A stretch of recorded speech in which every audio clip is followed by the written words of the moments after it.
Bonjour, je m'appelle Sabrina Phillips, je suis formatrice amiante chez Vivalliance et aujourd'hui on va répondre à 5 questions sur les problématiques liées au plomb. Quelles sont les différences entre le risque plomb et le risque amiante en matière de prévention et de réglementation? Pour ce qui concerne l'amiante comme le plomb, c'est une poussière, donc la prévention est identique.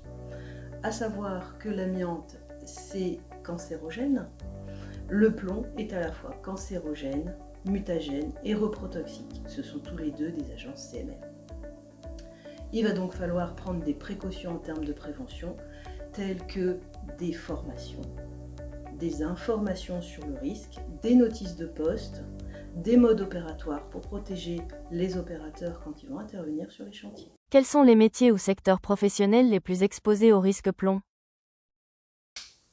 Les secteurs ou les métiers les plus exposés au risque plomb sont les métiers du bâtiment travaux publics. Pourquoi? Parce qu'on a essentiellement utilisé le plomb dans les peintures.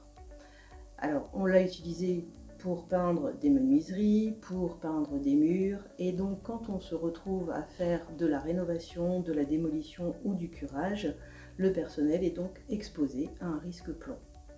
On l'a aussi utilisé en termes d'anticorrosion sur des bâtiments extérieurs ou des structures extérieures telles que la tour Eiffel.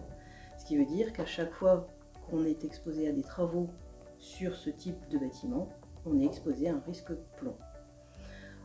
Il y a d'autres secteurs aussi, comme le travail sur les monuments historiques, les toitures, les gouttières au plomb, les vitraux, qui peuvent aussi mettre une exposition sur les personnes qui vont intervenir sur ces bâtiments-là. Quelles sont les principales voies d'exposition au plomb sur les lieux de travail?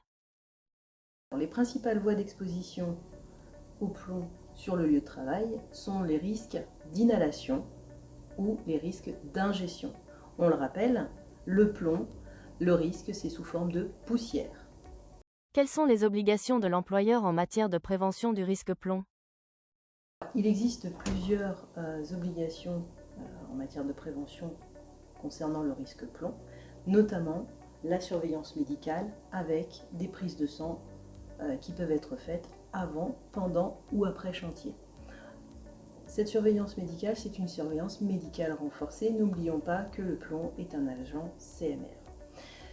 L'employeur aura aussi l'obligation de créer des notices de poste par rapport au risque plomb.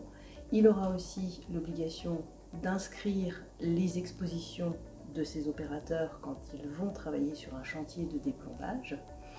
Et n'oublions pas en dernier lieu la formation au risque plomb qui est nécessaire pour que la prévention soit efficace. Combien de temps dure la formation au risque plomb? D'un point de vue réglementaire, il n'y a pas de durée sur la formation au risque plomb.